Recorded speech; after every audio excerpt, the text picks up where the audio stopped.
So the first one, whenever you have an interest rate like this, just a couple of things to remind yourself of is make sure that you lower the importance around whatever the circumstance is. So whenever it comes to selling, okay, there's really kind of three influencers or three tools that we use to sell, like the three main tools. Okay, so tool number one is emotional urgency. That's the desire to improve one's life. So how will this home and community and situation, how will it make their marriage better? How will it make their kids smarter? How will it make them safer? Like that's the kind of the life improvement vehicle. And then we have the second tool or weapon of the ultimate sales warrior, and that's circumstantial urgency. And that's the scarcity aspect of things that we'll talk about when it comes to this.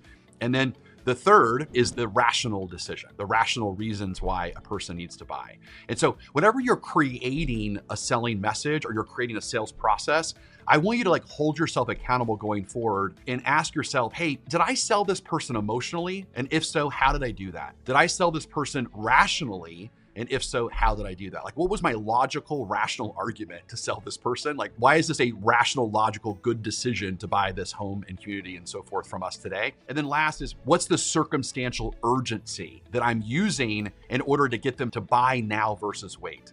Right? So circumstantial urgency is what's the circumstance that is causing them to purchase today versus wait another day. So circumstantial urgency is the highest chunk. Underneath circumstantial urgency would be like fear tactics or scarcity. And that's really what you're using right now. So when you're using this idea of the 4.87% interest rate, you're using circumstantial urgency. You're using a fear tactic. You're using a scarcity tactic and saying, hey, you don't want to miss out on this 4.87 interest rate. You don't want to miss out on this. And if you do, here's the pain it's going to cause you. But who in the world cares about that if logically, rationally, they don't think it's a good decision, or emotionally, it's not going to solve a problem and improve their life? Are you guys feeling me on this?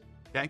And whenever you sell too one-sided, so if you sell with too much circumstantial urgency, too much scarcity, you're gonna miss out, which is what you're trying to do here. It's a to-be cancellation, not a to-be built. So when anyone ever buys the deal more than they buy the logical, emotional reasons that this is going to improve their life, then as soon as that circumstance goes away, which again, it'll go away in a couple of days, right? So a couple of days after they buy this this great deal, right? This great interest rate. After they get that from you, then it's going to last what? A day, 2 days, 3 days, 4 days. And all of a sudden the buzz of that missing out on that great deal is going to go away. Then they actually decide internally, they go, hey, was this logically a good idea? Was this emotionally a good idea? Right? So that's when they kind of like turn to each other and actually talk about it. And so you 100% can close deals with this tactic. They might just hate you afterwards and cancel on you, or they might have extreme buyer's remorse. So that's where you have to be really careful about these weapons that you use. And that's why all three, it's almost like, think of it as like the holy trinity of great influence, okay? The holy trinity of great influence, it's not the Father, Son, and the Holy Ghost, right? It's emotional, rational, circumstantial, okay? So that's the three.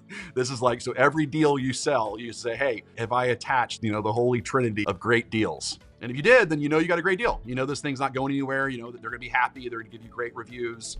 They're gonna refer everyone to you. Like everything is great, right? But if you miss one of those, that's when they come back afterwards and they start to get cold feet on you because they bought for one of those three reasons. They bought emotionally. Hey, this is a totally emotional decision. My kids are getting beat up at their school and I need them in a better place. And I want to be closer to our in-laws, or I want to be closer to whatever, right? And it's just a total emotional thing. And they get wrapped up in that. And then all of a sudden they realize that it was like logically not a good decision.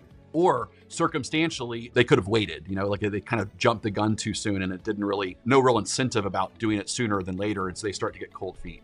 So all three are important. Okay, so going forward, it's the holy, am I allowed to say that? Maybe it's I just came up with that off the cuff here, the holy trinity of a good deal, but maybe there's a better way to say it. So the next tactic that you want to use is, I'm very big on whenever you have a circumstance that you can use to get someone to buy soon, I think the next thing you want to focus on is taking it away from them.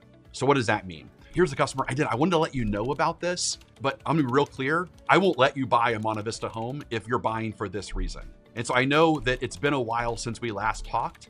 And so I want to check in with you and see what's going on. How's your house hunting adventure going so far?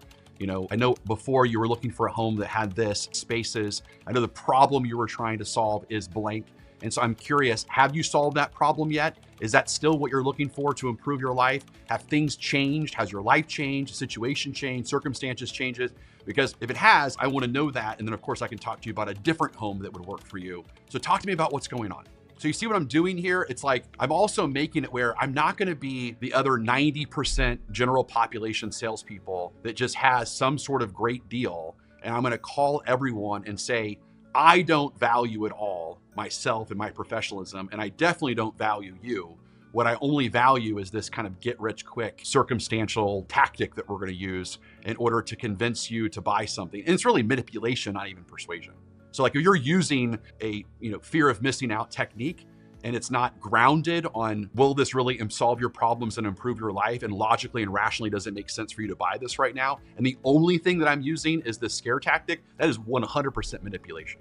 And I'm not that. Like I want to be always seen as the world's greatest salesperson and the best at persuading people to do something that's grounded on, again, emotional, logical, rational, and circumstantial reasons to purchase, not just that scare tactic at the end. So to me, I think customers really appreciate that, to say, look, don't get excited about buying this home if that's not really going to solve your problem. So what we really need to figure out right now is, let's recap again what you're really looking for. What's the problem you're trying to solve? I'm going to recap what's really going on. And then we'll see if one of these two remaining homes that you could purchase today and take advantage of would work for you. By doing that takeaway close and taking it off the table, it makes you a much more integrity-based salesperson. And by doing that, they'll actually pay attention to you now. So it's like you're playing this kind of hard to get card right now versus like the needy guy in the bar. So now you're not the needy guy in the bar of, hey, I'm throwing all this stuff at you. Please buy from me. Here's another thing I can do to buy your love. You're not doing that. Instead, you're acting tall and proud and strong. And hey, I've got this great thing that you should definitely take advantage of if it's right for you. But first, let's figure out if it is right for you. And if not, then I can talk to you about other things.